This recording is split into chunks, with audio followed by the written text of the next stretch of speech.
in this life and throughout beginningless lives in all the realms of samsara. I've created, caused others to create, and rejoiced at the creation of destructive karmas, such as misusing offerings to the holy objects, misusing offerings to the Sangha, and then stealing the possessions of the Sangha of the 10 directions. So when they speak of the Sangha of 10 directions, it means all the monastics everywhere, okay? 10 directions are the 4 cardinal, the 4 intermediate, up and down, okay?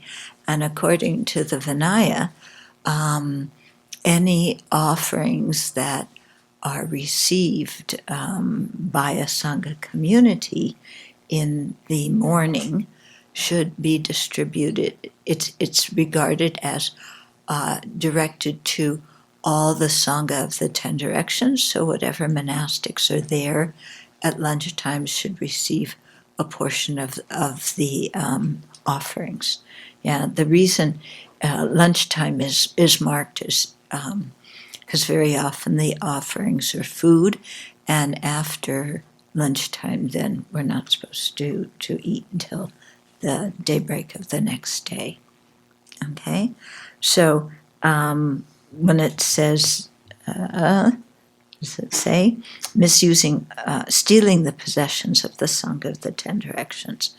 Okay, so it could be, property in the monastery that all the Sangha, whoever happens to come and stay there, has some ownership in.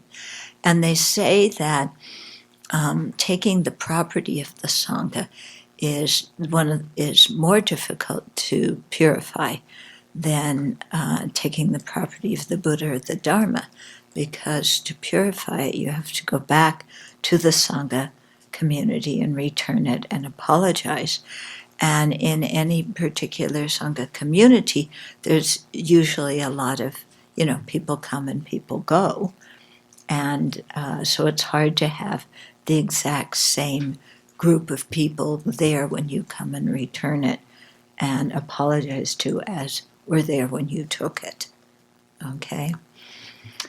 So better not to take it is the conclusion. Okay?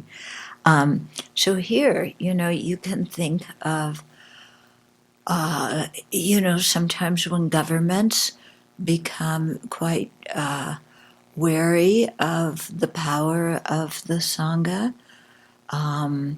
or they don't like the Sangha, the monastic community, to have wealth or whatever, and they come in and take the wealth of the Sangha community, or, this is the kind of stuff that happened in China in the Cultural Revolution. Okay? So quite negative karma. Yeah. Yeah. So we can do it as individuals, but very easy also for government to do it or to enact policies that discriminate against the Sangha. And here, when I'm using the word Sangha, in the traditional way Sangha's used, there's 2 ways. One is the Arya Sangha, so that's the Sangha jewel that we take refuge in, those beings who, individuals who may be lay, may be monastic, but who have realized emptiness directly. And the other kind of Sangha is the monastic community, where you have 4 more fully ordained people. In America and other countries in the West, they've often adopted the word Sangha to mean anybody who comes to a Dharma center. But that's not the traditional way, and I think it can be very misleading, because sometimes people even teach, we take refuge in the Sangha, meaning all of the people who come to the Dharma center. But then that's confusing, because many people who come to a Dharma center aren't even Buddhists. many of them may be Buddhist, but they don't follow the precepts, and you're saying, these are my spiritual refuge, who I'm supposed to turn to for spiritual support when this one's sleeping with that one and they go out and have a beer after the teachings. It's like, this doesn't feel right. So I think it's better in terms of the people at Dharma Center. We call them Dharma students or people at the Dharma Center, but we don't call them the Sangha. Yeah, it's quite confusing, and especially if you talk to somebody in Asia and ask them a question about the Sangha, and you're thinking of the people in the Dharma Center, and they're thinking of the monastic community, you're going to get an answer that you don't understand, or that, you can't make sense of. I saw that happen one time when someone asked a question to His Holiness Dalai Lama. Yeah, I can't remember now what the question was, but I was thinking, oh, they're missing each other because how they're using the word.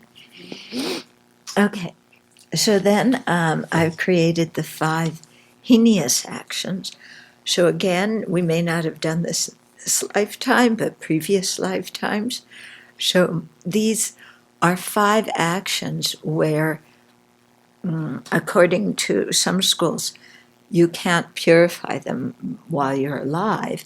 And so when you die, you immediately are reborn in the hell realms. Yeah, so not good to do these. Yeah, killing your father, killing your mother, killing an arhat, causing schism in the Dharma community, and drawing the blood of the Buddha. Okay, now some texts say that these are ones like drawing the blood of the Buddha and creating the schism in the Sangha are only really done at the time that you have a wheel-turning Buddha like Shakyamuni Buddha there.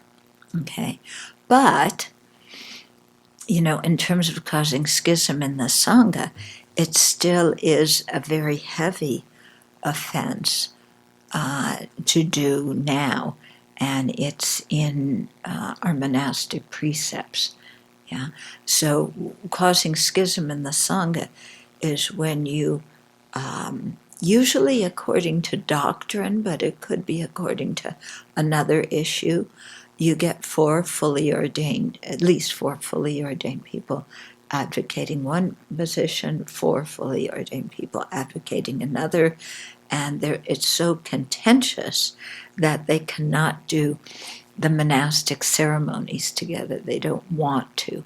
And so posada, our fortnightly confession and restoration of precepts, if you have a Sangha community who usually lives within one area and they're so mad at each other, and you have two groups of at least 4 that they don't even want to do the confession together, then there's schism in the Sangha.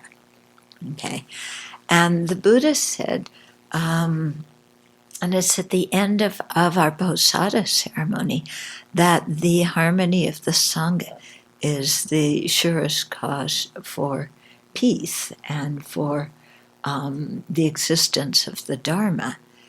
And you might wonder, well, why? Why is that?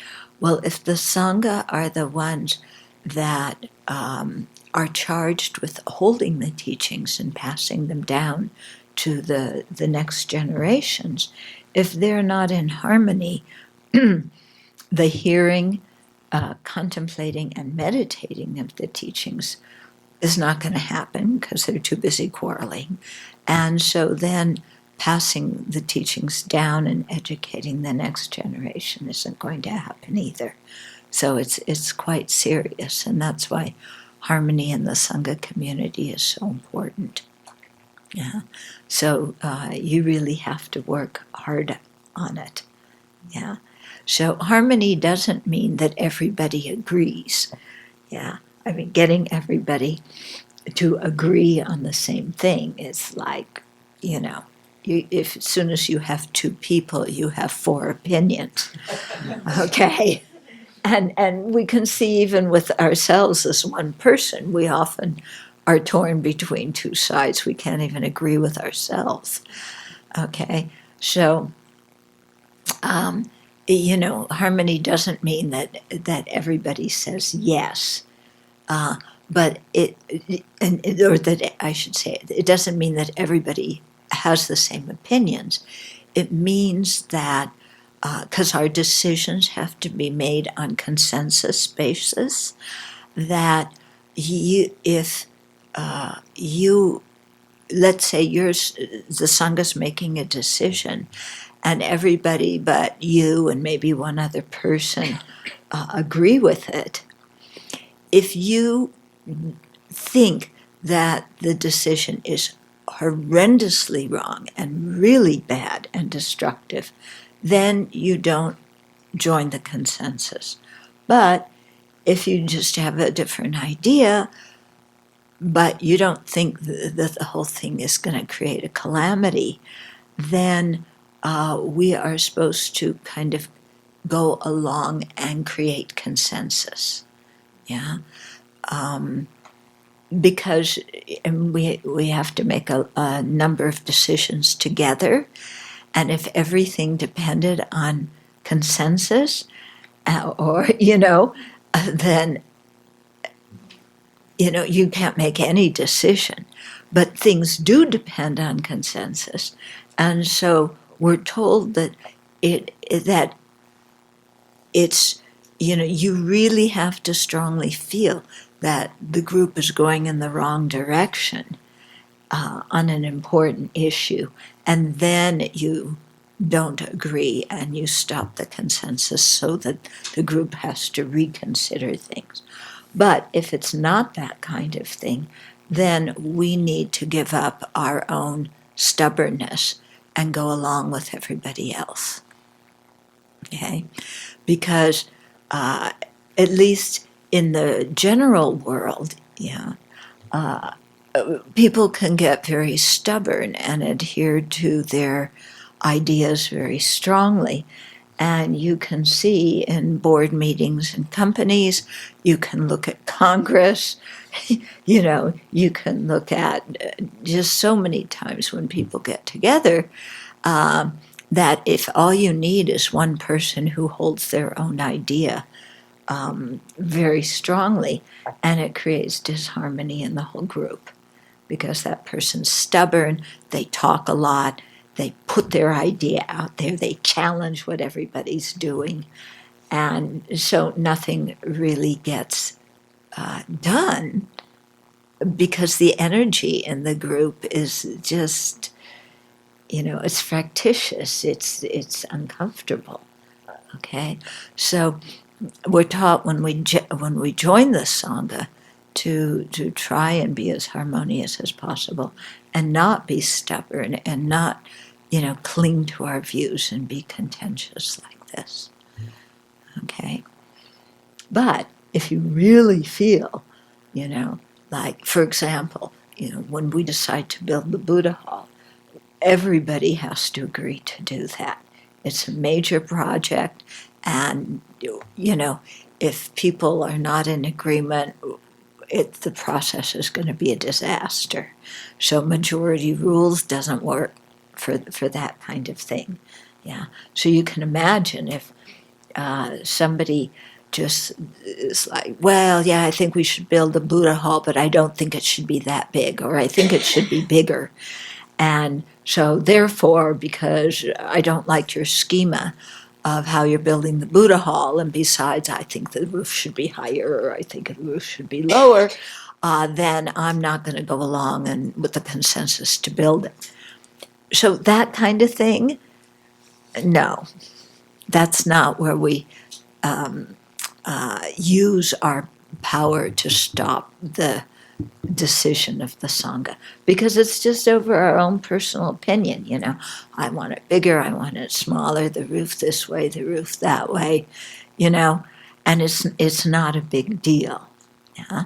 But if, let's say, the community wants to build the Buddha Hall, and you are like terribly worried about how the funds will come, or who's, will we be able to do this, or, there's some really serious issue where you don't think the project can go ahead, then you use your power to block the consensus so that the community has to review it and think about it again.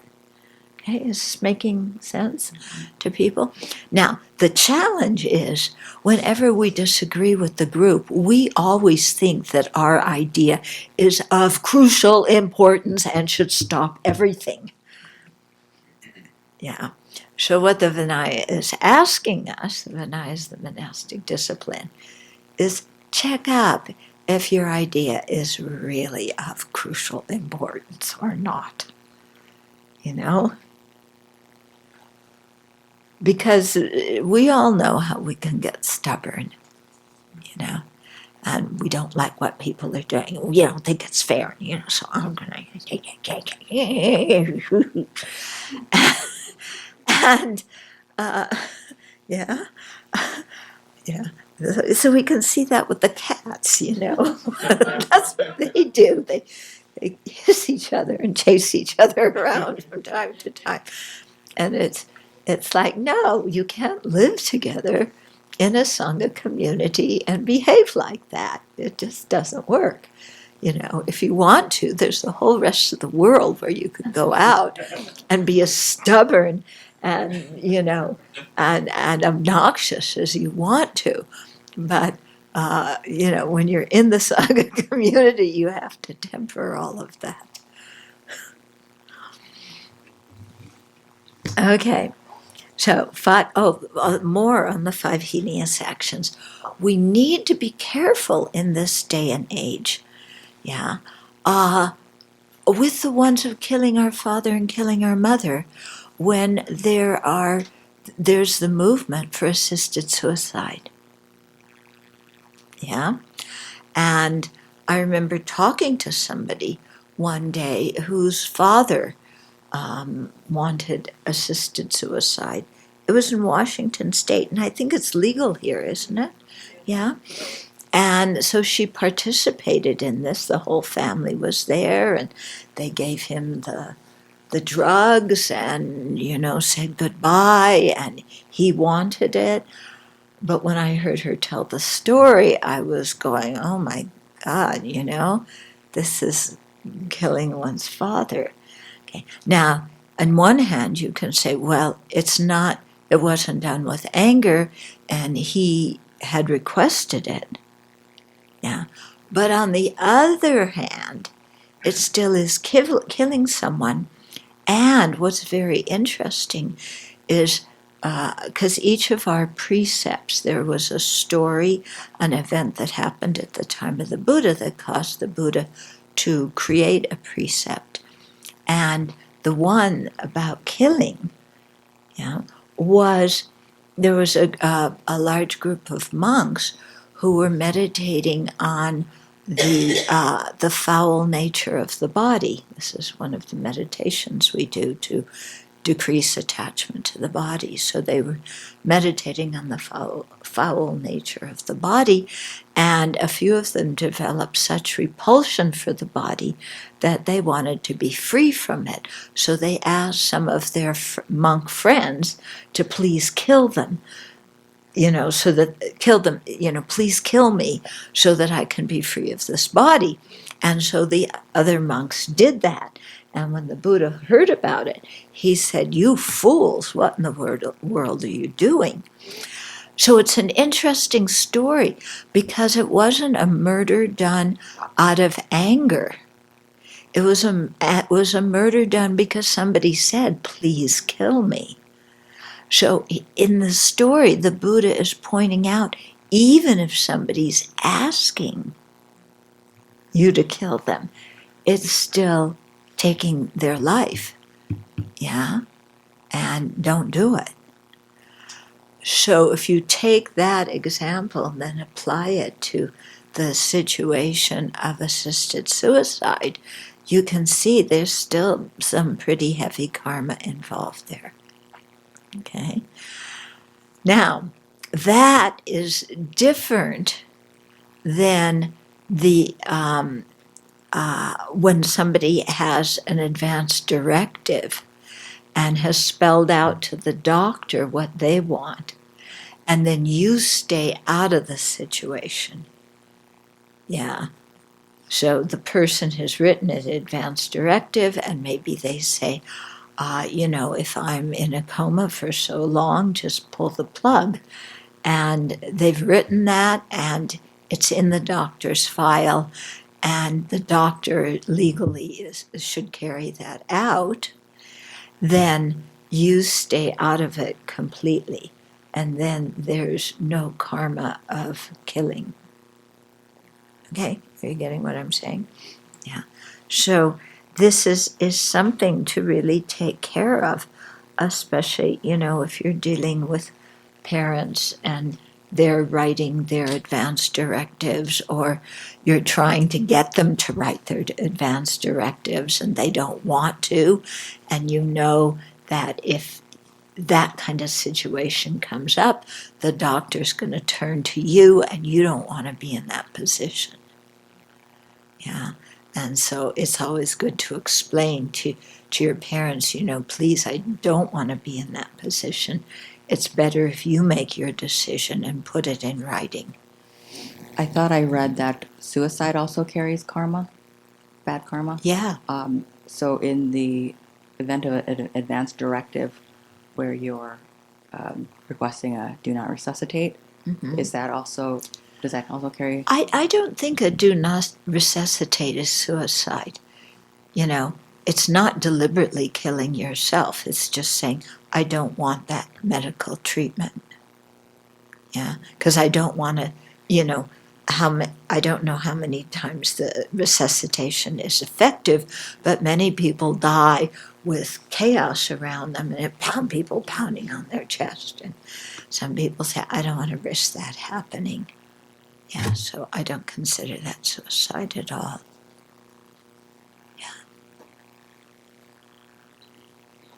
With you were talking about pulling the plug, that brought up for me, if a person isn't breathing independently, or like at what point is there any clarity there in terms of like what is living and what is just machine? Is it like it's so tricky? Yes, that's exactly it. It's very tricky. And to know if the consciousness is still there or the consciousness isn't. Yeah, Venerable Tarpa, do you want to tell what Dakshin Rinpoche said about that? Terry Schiavi?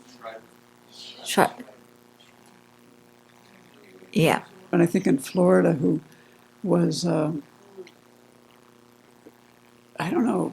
She was in a coma for She was in a coma, but she had some kind of movements and eye things, and her parents thought she was still there, and her husband wanted the plug pulled kind of thing. And my spiritual teacher said that actually her mind wasn't there. He said this was like your reflexes, boom, boom, and that she was being maintained by these machines. And even though she had these kind of responses, his I don't know how much he knew about science. He knew enough about reflexes. He just said the mind isn't gone. These are like, just yeah. But then other people aren't. I've talked to people who've been in comas and come out, and they've been conscious even while in coma of what's been going on around them, but they just can't express themselves. Ordinary person just saying this, he had some abilities in some ways, I mean, just he had some special abilities, I would say, so I tend to trust that. It's a hard thing to know. Okay. So one more question about this, and we're not going to get after this into a long discussion about this because we need to stay on the topic. So, I actually have gone through this with my mother recently, doing an advanced directive, and I also work in healthcare, so I know something about it. And so my question is this: there's only so much you can put in those, and you can't account for every situation that's going to happen. And so I guess often what I've seen happen is that you'll have conversations with your family member, and they'll say, "Okay, I want quality of life is important to me," and so you'll try to drill down. But so some of those conversations might happen verbally, but they're not in writing, and so then you have to be there when the doctor says to you, "Okay, this is what I have," but you can't account for every situation. So then you do have to actually say, well, and they are judgment calls, like, do I put in a feeding tube? Do I not under these circumstances? Things like that. And so I guess could you speak to that a little bit, because you are sort of involved in that? No, I don't want to say any more because it's a very confusing situation, just as you said. And I can't, since there are so many permutations of what could happen, I don't see how I could say anything really useful about what to do. Oh, I guess I'm not asking about what to do, more just in terms of, because what you had said before was, well, the doctor kind of, you sort of step out of it, Yeah. and then the doctor kind of does whatever they're going to do based upon what was written. But if you have to kind of guide that, I guess that's what I'm wondering about. Yeah, then it's your own personal decision, isn't it? Do you feel comfortable relaying what that person said to you in a conversation, or do you not feel comfortable relaying it to the doctor? And it depends on what the person said to you, depends on whether you agree with it or not, it depends on how serious you assess the situation to be. So I think in those things, it's always a personal judgment. There's no way I can say what's virtuous and what's not in any particular situation. So that's just the kind of answer you didn't want. But it's the only answer I can honestly give. You know, it's so nice if people can give very clear-cut answers on sticky situations. And if they can give the answer so that I don't have to be responsible, that's the best way. Yeah? But I can't do that. Okay. Let's come back here. So, I've created the 5 heinous actions, caused others to create them, so maybe encouraged people to do that. Yeah, which is one reason why I don't want to give an answer to those kind of questions, because somebody might take what I say and apply it, and it seems like I'm encouraging them to make a certain decision or say something to the doctor, and I don't want to be in that position. Okay. I've created the 5 heinous actions, caused others to create them, and rejoiced at their creation. Yeah, so rejoiced. Somebody, you don't like a Sangha community, and now they're fighting, and you go, fantastic. You're competing with another Sangha community, and then they have problems, and you rejoice. It sounds absurd, but I'm sure it happens. Okay, we're sentient beings. Wouldn't it be nice if we weren't? If we were all arhats and, aryas, that would be much better. Okay, then we don't have to deal with these sticky kind of things. Yeah, one day. Okay. Then there's also mention of the 5, this comes in the prayer that follows. It mentions the 5 heinous actions and the 5 parallel heinous actions. So that's mentioned in the general confession. So those 5 are killing a bodhisattva, who has accumulated merit for 2 countless great eons, which would mean if they did that they were already an 8th Bhumi Bodhisattva. So they're pretty high up. And that's, similar, when it says the 5 similar heinous actions, that one's similar to killing your father. Okay, killing an Arya. So somebody If you look at the fundamental vehicle, how they count the 8 approachers and abiders, counting, killing any of those aryas except an arhat. Killing an arhat is one of the 5 hiniyas. Killing the people who aren't following that path but not yet arhats is the one that's similar to it. Okay, stealing the Sangha's provisions or their funds. So that's similar to causing schism in the Sangha.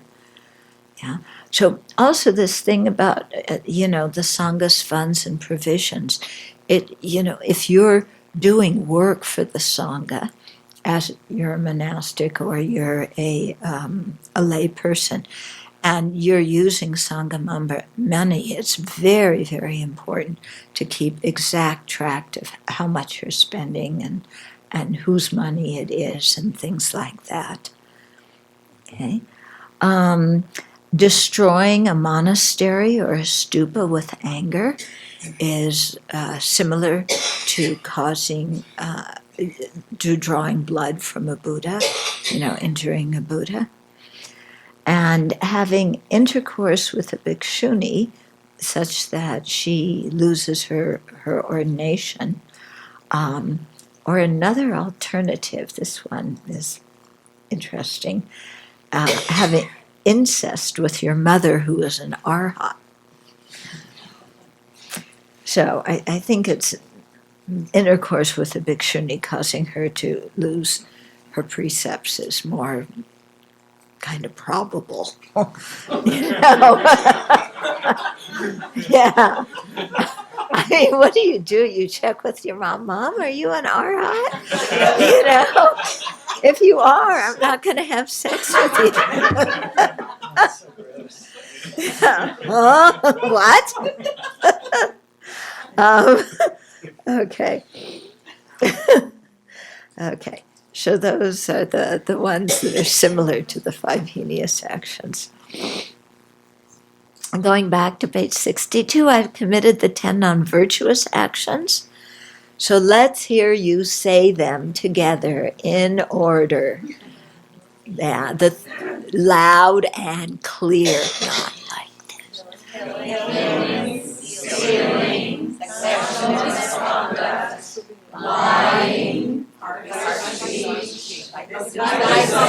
Wait a minute. What's the one after lying? Divisive speech. idle talk, covetousness, Ill will or malice. wrong views, Okay, good. Yeah. Okay, so I've created them, involved others in them, or rejoiced in their involvement. Yeah, so again, these ones really easy to do. No, the order is the first 3 are done physically, next 4 verbally, last 3 mentally. so it wasn't a priority. Within each group, within the physical and verbal ones, the first one mentioned in general is more serious than the others, but among the last 3, wrong views is more serious than coveting and malice. Okay? So it's very easy to do these ourselves, to encourage other people to do them, and to be very happy when they do them. Okay? We're not getting along with somebody, so we talk badly about the person to other people in the office. We have a little clique, and what bonds us is that we're all against this other person together, and we scapegoat them, and you have a lot of divisive speech. So starting that kind of thing, yeah? Or harsh speech, you're mad at somebody. So it doesn't mean that you necessarily yell and scream at them. We know how to hurt people very well by using a nice, sweet tone of voice. don't we? So you don't have to yell and scream to use harsh words. Okay? Insulting, ridiculing people, and such, yeah. They're included in harsh words. Teasing people in a way that, where you're really intending to hurt them. And especially sometimes the way adults tease children, it's really awful. Yeah. So that kind of thing. And very easy to rejoice. Yeah. You don't like somebody and you hear somebody else speak ill of them and you kind of rejoice. Oh, good. Yeah, I don't like that. You're thinking. You don't even have to say anything.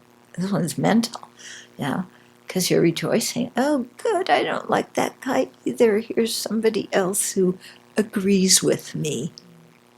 Yeah, isn't that nice that that person doesn't have so many friends?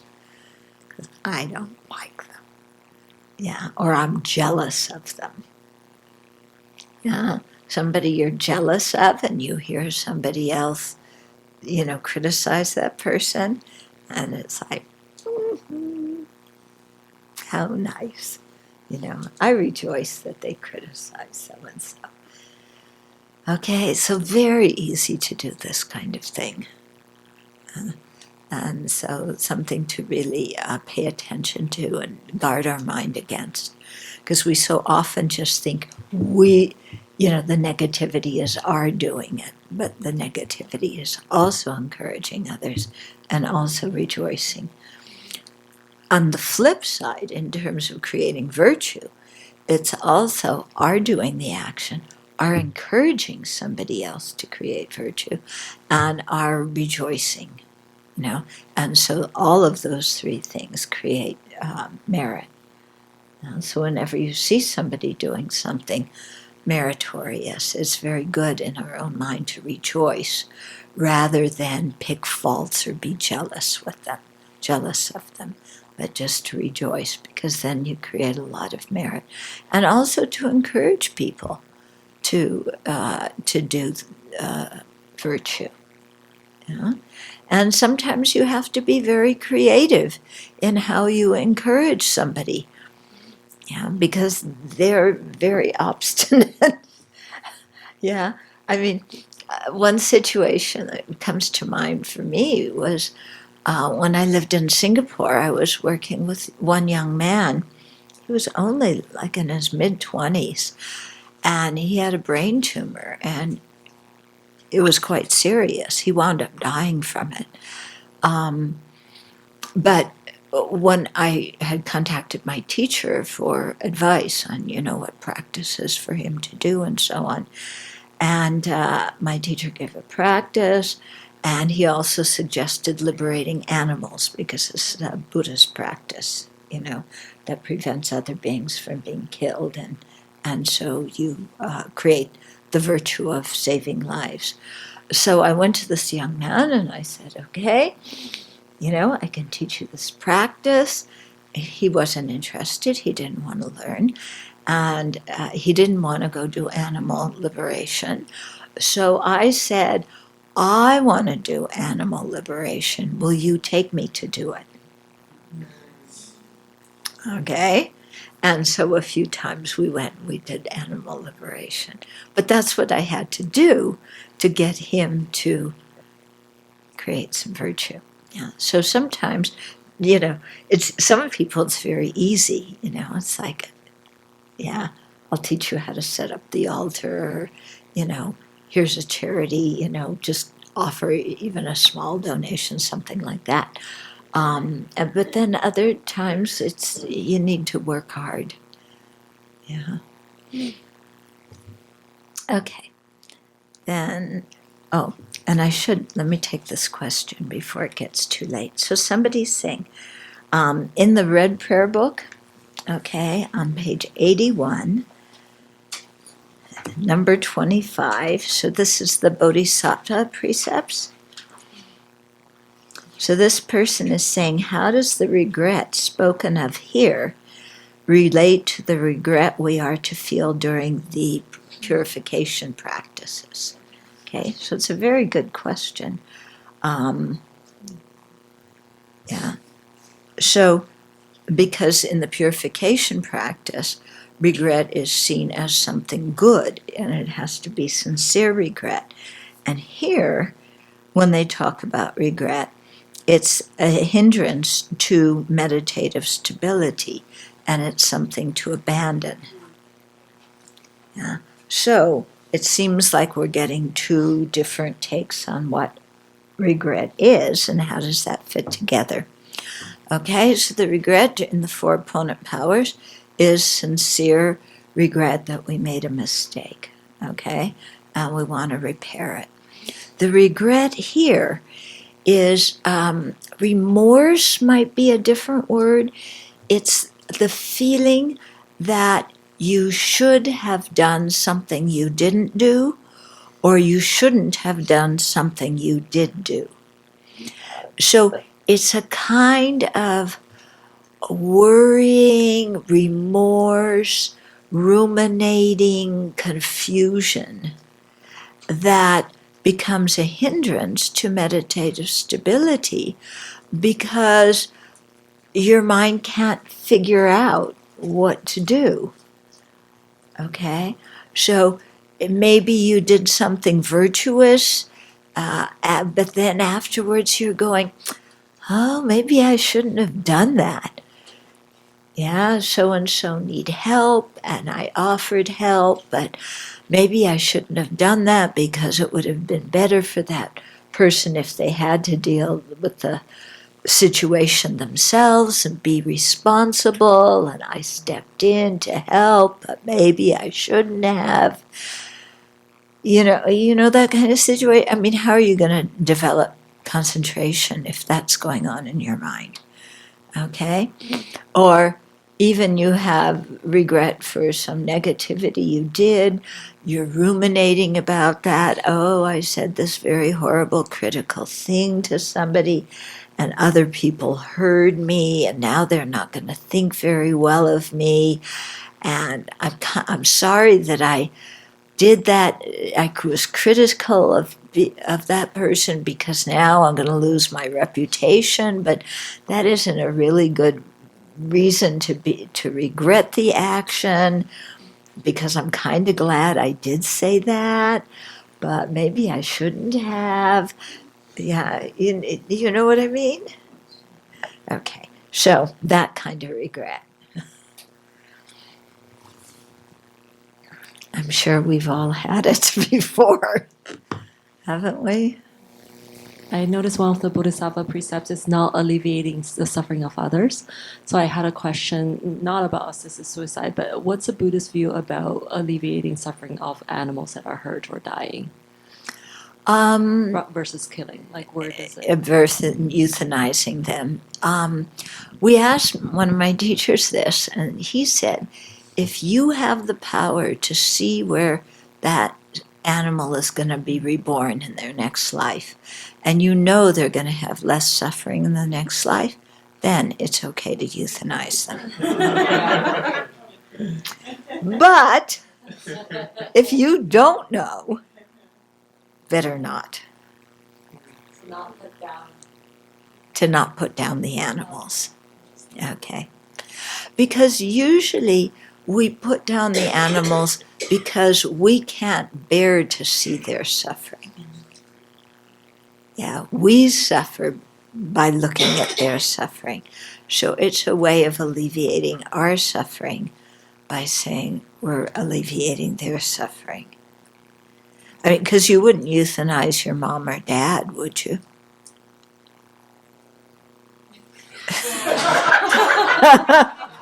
Yeah. I mean, if one of your parents were in extreme suffering, if you had the power, would you take them to the vet and euthanize them?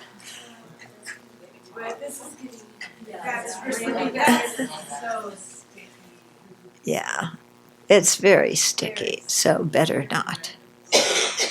Yeah. So, one of the books on the bookshelf I was reading about, finding an animal that's trapped and hurting, and this animal's not gonna live. Yeah. So it's also a very complicated situation where there is no good. If there's no clear solution, there's no good solution. What can I say?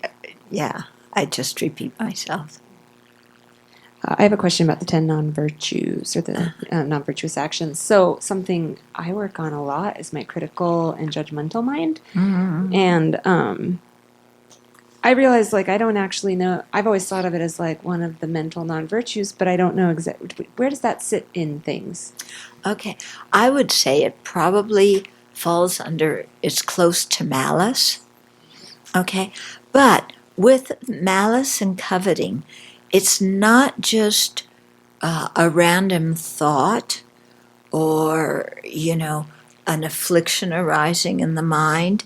It is actually thinking about and planning how to, with malice, how to harm somebody, or with coveting, thinking about and planning how to get what you want from the other person.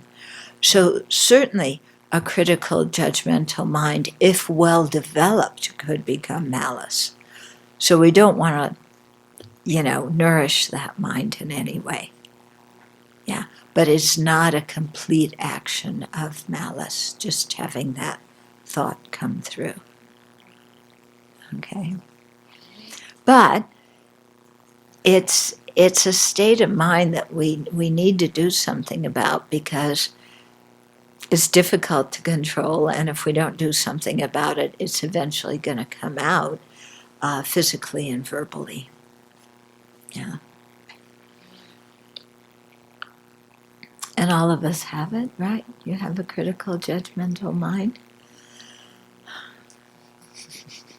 Mm-hmm. And having those thoughts does leave karmic seeds, right? So it's worth purifying. Though, like I said, the thoughts aren't the complete action. But every time we have the thought, we're reinforcing that affliction in our own mind. And so it is good to confess and repent that. Yeah. In one of our discussion groups, we were talking about kind of giving people the silent treatment, knowing that it's going to hurt them. Yep. And I guess where does that fit? Because it's not really speech, but it's still kind of being harsh. So anywhere? Malicious? Yeah, well, the thought would be malice. Okay. But then, if you're just not engaging with the person and, turning your back to them, it could be, I don't know. It's a form of communication, so it would come under speech. Yeah. Yeah. Yeah.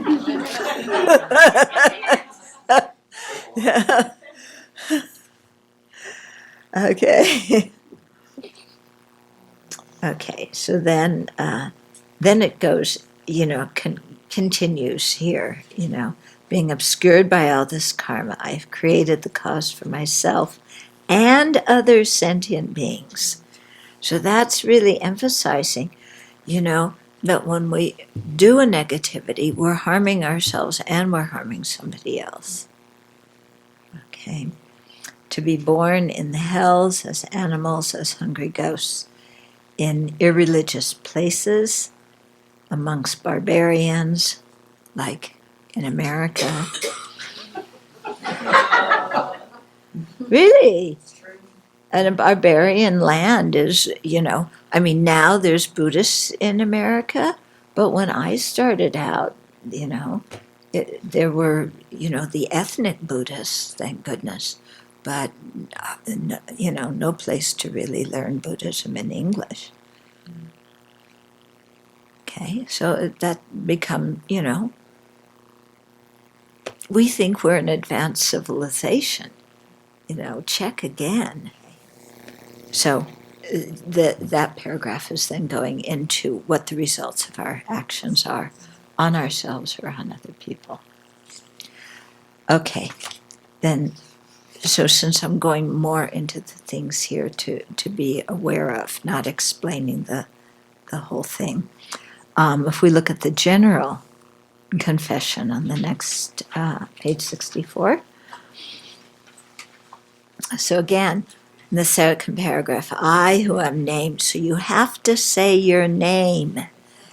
It's like, I did this and this and this, but the I is very small because you don't want to even admit it in front of the Buddha. No, you have to say it out loud. I name so-and-so. Okay? Circling in cyclic existence since beginningless time into the present. Yeah, overpowered by afflictions such as attachment, hostility, and ignorance. Yeah, so afflictions have run my life, have overpowered me. So in that state of mind, I've created the 10 destructive actions, which we just went through, by means of body, speech, and mind. I've engaged in the 5 heinous actions, which we just went through, and the 5 parallel heinous actions, which we just went through.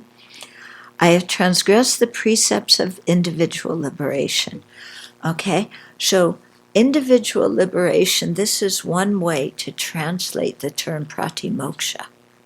Okay, there's other ways to translate it too, which I can't remember at this moment. Anybody else remember? Okay. So the pratimoksha refer to, there's 8 types of pratimoksha precepts. So you have the upasaka and upasika. So those are the precepts or sets of precepts of lay people who have taken the 5 precepts, like some of you will do tomorrow. Yeah, so those are 2. The next 2 are the novice, monk, and nun. Okay, Shramanera and Shramaneri. Then there's one more that is for nuns only, a training nun. Then so that's up to 5. Then 6 and 7 are the bhikshu and bhikshuni, fully ordained monk, fully ordained nun. And the 7th and the 8th is the one-day precepts. Okay.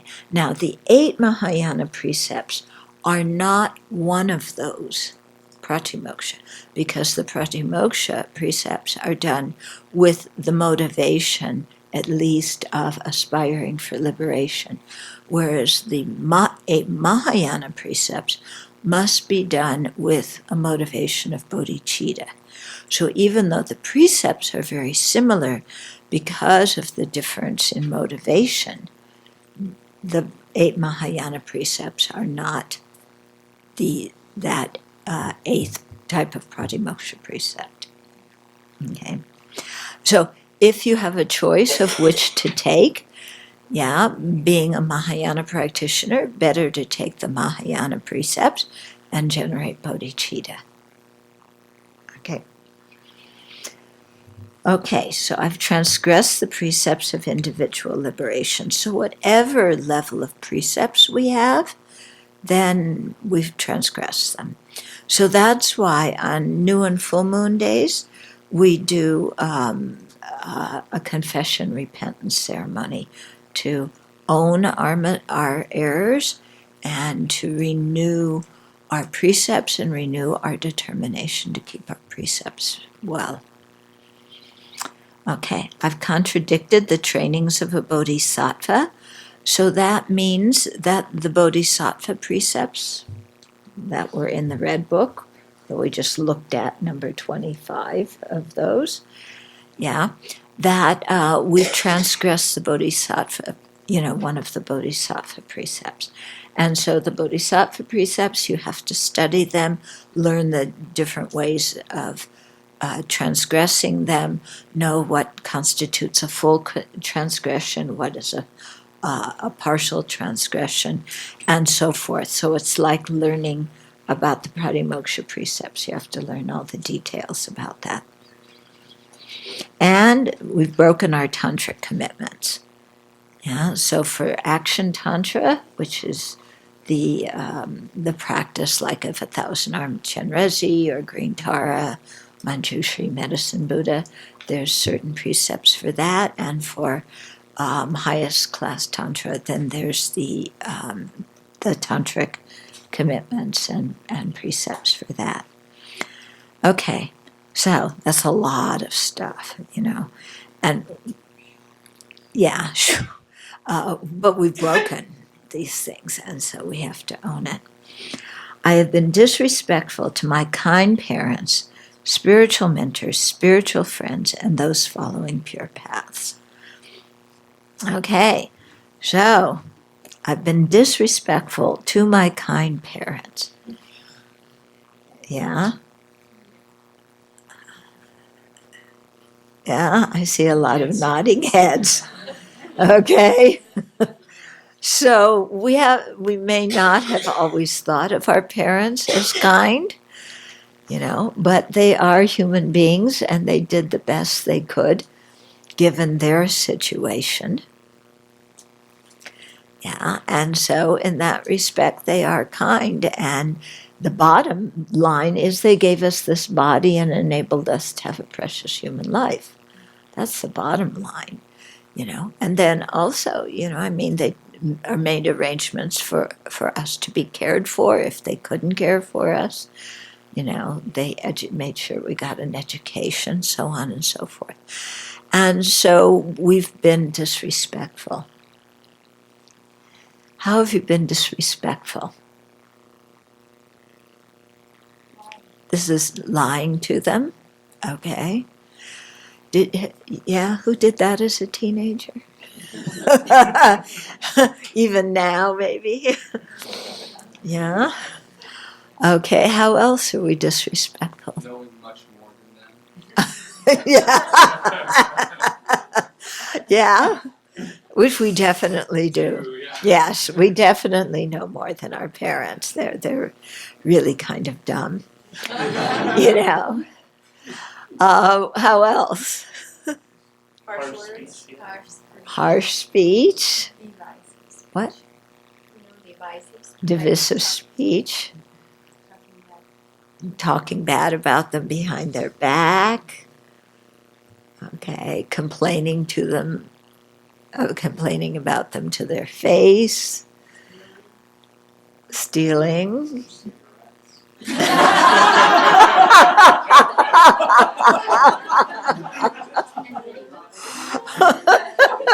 You stole their cigarettes? Okay.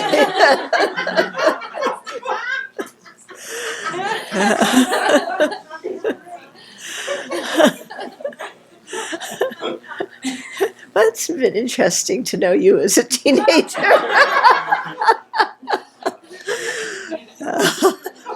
I was too afraid to steal from my folks because I knew that, that the ceiling, the roof would go off the house if I did something like that. Yeah. Sometimes my mother thinks I'm disrespectful. Mm-hmm. It's an age thing. She's just sort of in a different way. Yeah, there's different standards for that, but you have to see what's happening in your mind. I used to judge and criticize my parents, and there were times, especially as a teenager and a 20-year-old, I was ashamed of them, Mm-hmm. and I acted that way in front of them. So it's like totally, I feel so horrible about it. Hmm. They don't do that anymore. Then you're not here. Yeah. Not being grateful for whatever we have gotten. Yeah. Yeah, so not being grateful for what they've done for us. I threw a pillow at my mother when I was angry. You threw a pillow. I'm glad it was a pillow. Yeah. a little bit more than steal cigarettes and throw pillows. Yeah. What did you do? I did a lot. No, I'm not. I know these stories. We should not do this. Yeah. No, I frame it a little. No, it's been interesting. I guess one thing I'll add that is just a little different is having become a parent myself and looking at it from that lens and kind of shifting it quite a bit. And then also our profession and our world in terms of education and being teachers, and also seeing that as well. And so it's really at the forefront of our experience. Yeah. Yeah, it's been a really valuable learning. Yeah, something that as a child you didn't think was disrespectful, now as a parent or a teacher is very disrespectful. Yeah. Isn't that interesting how when we do it, it's okay, but when other people do it to us, it's not okay? I wonder why. Okay, so all these kinds of things, that it's just so much better, especially regarding, family members and people that we're close to really own this stuff. Instead of, it takes so much energy to justify and rationalize and, suppress and repress and what else? Psychologists. Yeah. So, to anything but say, yes, I did this. Yeah. And it just takes so much energy that it's much better just to acknowledge it and, and do the four opponent powers. And then we can put it down. You may do the four opponent powers a few times, of course, and at different times in your life.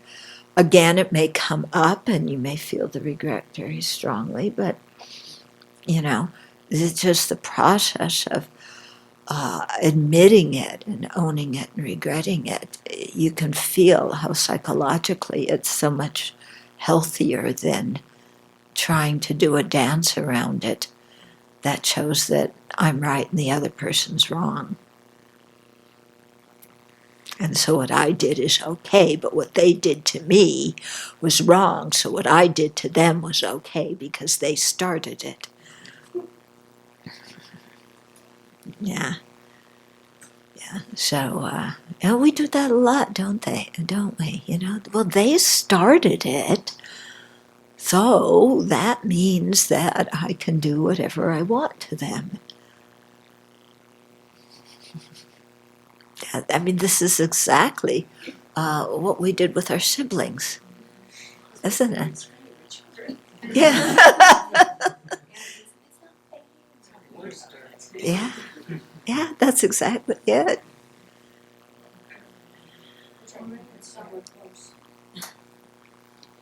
I just was just going to comment. You're talking about just owning our failures or our responses or whatever. It's been really interesting working with the kids on when they tell a small lie because they're scared that they'll get in trouble, or they fear consequences a lot. And even in a family where we really encourage, we just need to tell the truth, we're not punitive particularly, it's very hard for them to just own that they did something. And it's fascinating to me at such a young age how it's already ingrained in them to protect themselves that way, and how we have to work really hard as parents to try to get them to loosen that a little bit. It's not even that we're training them to do it and then later they have to undo it. It's it's already there. That imprint is so strong. It's quite fascinating, I think. I tell Cora all the time, I'm not going to be upset. I just need, we need to be honest with each other. It's very hard for them at times. But it's hard for adults too, isn't it? Yeah. I mean, how somebody asks us a question and we kind of answer it. Yeah. It's very hard to say, yes, I did that. Yeah. My mom was 5'2", small lady. But boy, when she got mad. Yeah. I see some other nodding heads. One friend of mine talked about the look, you know. Yeah, you know the look when you're a kid and your mother's on one or father is on one side of the room and you're on the other and you're doing something and then they look at you and it's like gulp. Yeah. They don't have to say one word. You got the look. And oh yeah. Yeah, that's what she does, isn't it? Yeah. Yeah. She was good when she said, yeah, that picture that's very famous, you know. But also when she said, you know, I have 5 kids and I know a temper tantrum when I see one. You don't remember her saying that? Oh yeah, she did after one of those times when she was at the White House and Donnie had a temper tantrum. And of course, he said it was her fault and, you know, blah, blah. Anyway, that's what she said. Yeah. So, okay. Okay, I've been disrespectful to my kind parents, my spiritual mentors. Yeah? How have you been disrespectful to spiritual mentors? Let's go on to the next one.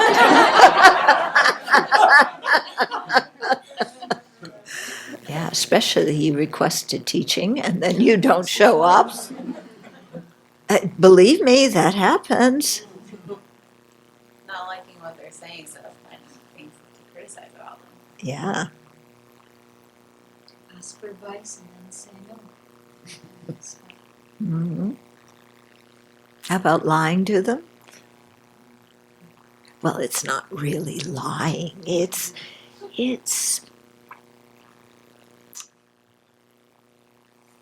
lying. Okay. We've been disrespectful to our spiritual friends. Examples? Being jealous. Yeah. Being jealous of them. Competing with them. What else? Being angry. Yeah. What? Thinking you're better. Yeah. Yeah. Thinking you're better. Putting them down. Not helping with that, them with to learn something maybe that you already know. Yeah. Building Having some knowledge and not wanting to share it because then they might be better than you. Yeah. Criticizing them, speaking harshly to them. Yeah. Not cooperating. Somebody asks you to help with something. I'm like, forget it. I'm not doing that. Okay. We've been disrespectful to those following pure paths. So that means people who are doing virtuous activities. They don't need to be Buddhist, you know, but they could be, you know, people who are doing good in the world. And we are disrespectful to them. Again, you know, jealousy, arrogance, competition, speaking harshly behind their back, creating problems for them, and so on. Okay? So this whole list, you know, this sentence, it's just a short sentence, but boy, there's a lot in there to think about. Yeah? So with all these things, again, going through, you know, your life and really thinking about these and then identifying incidents when they've happened and really researching, well, why did I do that? Why did I say that? Why was I thinking that? You know, and then having sincere regret. And the thing of examining, you know, why I did that is because if you do that and you understand why you did it, you know, and you say, well, what was I really trying to get out of it? You know, if you ask yourself the question, why did I do it? Sometimes it's hard to answer, but if you ask the question as, what was I wanting to get out of doing that? Sometimes the answer comes clearer to us. You know, what did I want out of doing that behavior? Yeah. So examining these kinds of things, and then again teasing apart the afflictions or the afflictive motivations that underlie these actions, and then thinking about how to what the antidotes for those afflictions are, and how to and contemplating them again and again and again, so that we can not have those kind of motivations arise in our mind. And even if they do, we'll be able to identify them sooner, instead of just, they arise and we go along with them. Okay, so all of that process is very important to the fourth opponent power, where we're making some decision not to do the action again for some period of time. So to make to do that fourth opponent power and be successful with it, we have to understand, how is my mind working that I get involved in that way of thinking and that kind of action, either verbal or physical. Okay. So with that happy news,